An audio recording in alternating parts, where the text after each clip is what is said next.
Bonjour à tous, je suis ravie de vous retrouver sur TV7 pour un nouveau numéro de votre magazine Curiosité. Cette semaine, nous partons au musée Unterlinden pour découvrir l'objet du mois de mars. Après s'être intéressée à la représentation du corps, Lucie Mosca, guide conférencière et médiatrice, nous propose cette fois-ci de nous attarder sur les visages, sur les manières dont ils sont représentés et dans quel objectif. Considéré comme le miroir de l'âme, le visage sera l'objet de toutes les attentions pour certains sculpteurs ou peintres portraitistes. Commandés pour entrer dans la postérité, ces visages ont traversé les siècles pour venir se confronter à notre propre regard dans les allées des musées. Un jeu s'engage alors entre le visiteur et ses yeux qui le regardent et dans lesquels certains artistes ont cherché à laisser transparaître la psychologie de leur modèle, leur humanité.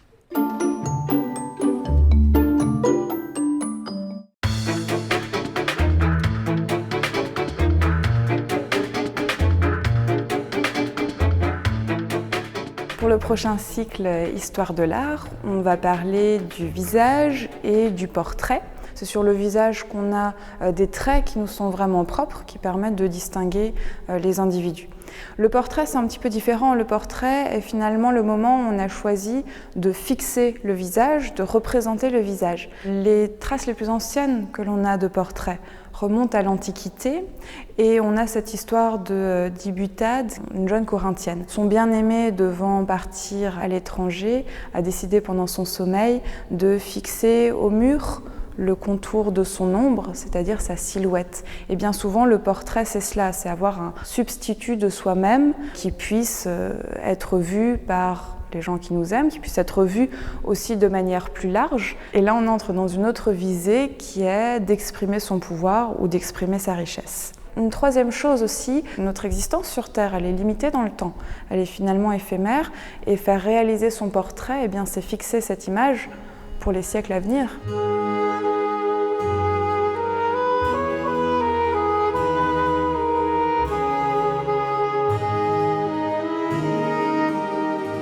Si on regarde les collections médiévales du musée Unterlinden, on se rend compte qu'il y a beaucoup de visages, mais que ces visages, pour la plupart, restent encore conventionnels. Et ceci est dû à la spiritualité médiévale. On considère les humains comme un groupe, c'est le village, c'est le peuple. On ne considère pas l'être humain comme l'individu. Les portraits, par conséquent, disparaissent. Au cours du Moyen-Âge, le dernier portrait qu'on a, c'est pendant la période carolingienne. Et ils réapparaissent sous la forme de petits portraits de donateurs, bien souvent représentés agenouillés dans des scènes religieuses, au pied des saints par exemple. C'est le cas dans le retable d'Orlier, où nous avons le donateur qui est représenté agenouillé au pied de saint Antoine. Ces premiers portraits de donateurs sont d'une part de taille très réduite par rapport aux saints ou à la Vierge qui sont sur les œuvres d'art. Et ces portraits de donateurs sont généralement réalisés de profil, parce que la présentation de face est vue comme plus impressionnante, presque un petit peu effrayante, et elle est donc réservée aux plus grands, comme le Christ.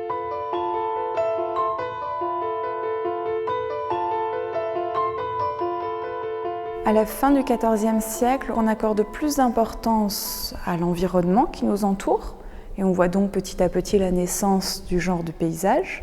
Et on accorde plus d'importance aussi aux êtres humains, aux individus, et on voit alors émerger le portrait. La deuxième mutation qui se produit est une mutation sociale avec la naissance d'une société de cour et donc l'avènement du mécénat. Et avec le mécénat, eh bien, arrivent les commandes de portraits des grands de ce monde. La Renaissance correspond également à un mouvement intellectuel qui est l'humanisme. Et dans humanisme, eh bien, on a humain.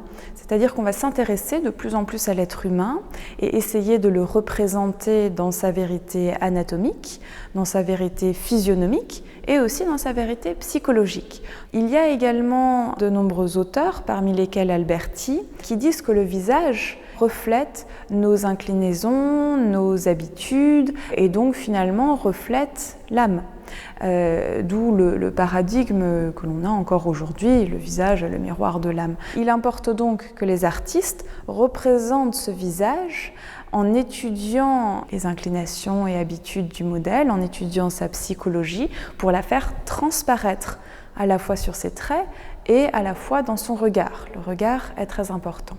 Donc dans les portraits de la Renaissance, eh bien, petit à petit, on va tourner la figure jusqu'à ce qu'elle arrive de 3/4.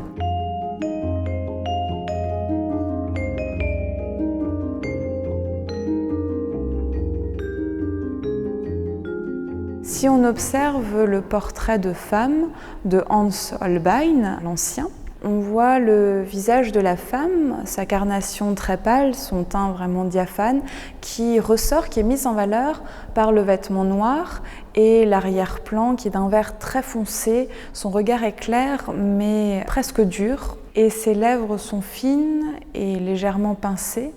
Donc on a quand même un sentiment d'austérité ou de sévérité peut-être en regardant cette femme. Et en même temps, si on l'observe plus attentivement, si on parvient à passer son regard sévère, on voit que les lacets de la robe viennent reposer sur ses clavicules et on voit alors l'ombre portée entre l'endroit où la bretelle repose sur l'épaule et la chair du buste. Et cette ombre portée finalement est d'une grande délicatesse et d'une grande douceur. Donc on voit bien là que le peintre a essayé de représenter les deux aspects de cette femme, peut-être une certaine sévérité, une certaine austérité, une certaine prestance aussi dans sa vie publique, et puis peut-être dans le cadre intime, une certaine douceur ou une plus grande délicatesse.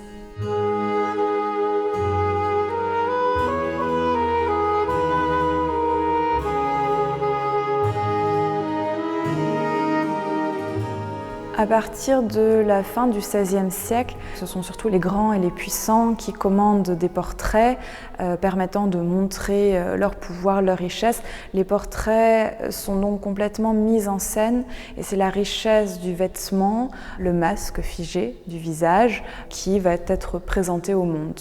On recherche donc de moins en moins cette vérité psychologique puisqu'on veut renvoyer une image et qu'on contrôle l'image que l'on renvoie. Cette manière de pratiquer le portrait va perdurer finalement jusqu'au milieu du XIXe siècle. Et à partir des nouvelles inventions techniques, je pense par exemple à la photographie, ou à partir des nouveautés picturales, notamment l'impressionnisme dans le dernier tiers du XIXe siècle, eh bien on va renouveler l'approche que l'on a de l'humain, l'approche que l'on a du portrait et de la représentation du visage.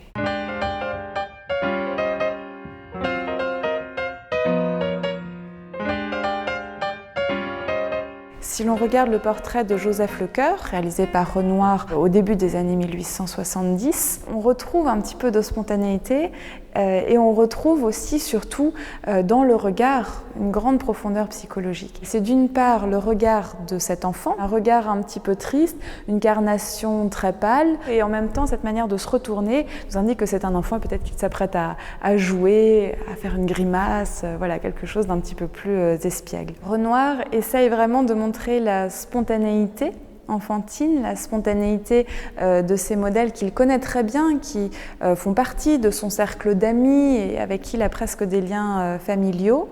Et cette intimité, eh bien, tranche véritablement par rapport aux grands portraits de commande qu'on a eus pendant les 2 siècles précédents.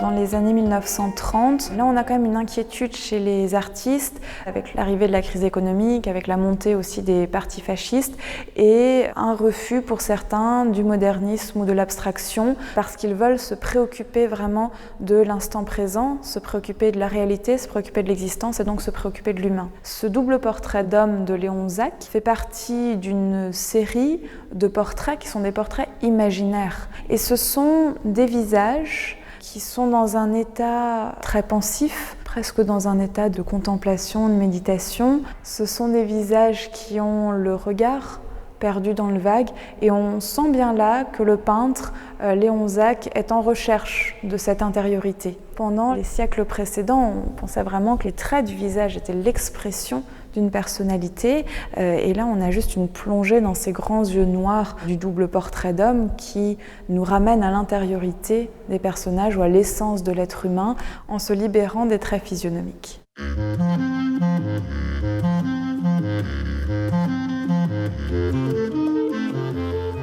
On va passer à présent à un visage sculpté qui fait partie des collections d'art moderne du musée Unterlinden. Il s'agit du portrait de Dominique Ory réalisé par Germaine Richier en 1955-1956. Dominique Ory, l'année précédente, a écrit Histoire d'eau sous le pseudonyme de Pauline Réage. Elle ne dévoile être l'auteur de ce livre érotique qu'à l'âge de 86 ans, c'est-à-dire 40 ans après l'avoir écrit. Dominique Ory est également un pseudonyme. C'est le pseudonyme qu'elle utilise en tant que critique littéraire et traductrice. Elle est née Anne-Cécile Desclos. Donc on a là un portrait qui est très intéressant parce que c'est le portrait d'une femme qui a au moins 3 identités différentes. Donc on va considérer que dans ce portrait, il y a au moins 3 niveaux de lecture. Déjà, si on regarde ce visage, et ça c'est peut-être une constante dans l'œuvre de Germaine Richier, on voit le modelé de la matière, on voit vraiment la trace des doigts de la sculpteur, de sorte qu'il ne s'agit plus seulement de la représentation externe du visage de Dominique Ory, ce n'est plus l'épiderme, c'est la chair. Donc on a déjà un pas effectué vers l'intérieur. Et après on va aller un petit peu plus loin parce que l'on va observer son regard qui est d'une grande acuité, on va observer son visage très élégant avec des pommettes hautes, son menton en avant, son sourire léger et en même temps le cou qui est extrêmement fin. Ce qui veut dire qu'on a l'image de cette femme qui est élégante, qui a ce regard intelligent et acéré, et en même temps l'image de cette grande fragilité avec un cou qui est extrêmement fin. Et on voit bien là que Germaine Richier essaye d'exprimer toutes les facettes de la personnalité de Dominique Ory ou d'Anne-Cécile Desclos.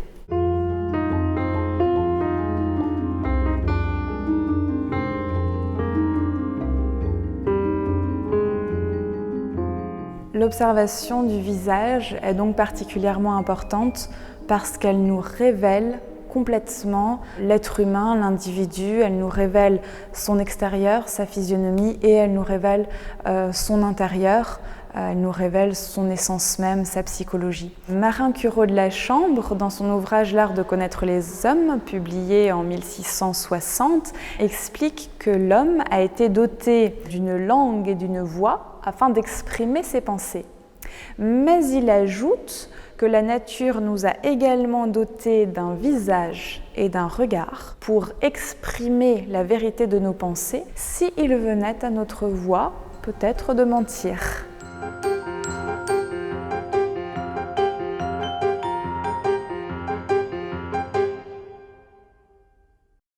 Si vous souhaitez découvrir les collections du musée Unterlinden aux côtés de Lucie Mosca, sachez que ces 2 prochaines visites auront lieu le jeudi 29 mars autour de cette thématique du visage miroir de l'âme, puis le jeudi 12 avril pour ouvrir un nouveau chapitre de ce cycle consacré à l'art comme témoin anthropologique. Pour participer à ces visites, il est impératif de vous inscrire au 03 89 20 22 79 ou par mail à l'adresse réservation@musée-unterlinden.com. Un supplément de 4,50 € vous sera demandé. Voilà, Curiosité, c'est terminé pour aujourd'hui. Je vous retrouve la semaine prochaine pour de nouvelles découvertes dans les salles d'exposition colmariennes. D'ici là, restez curieux et en attendant, salut!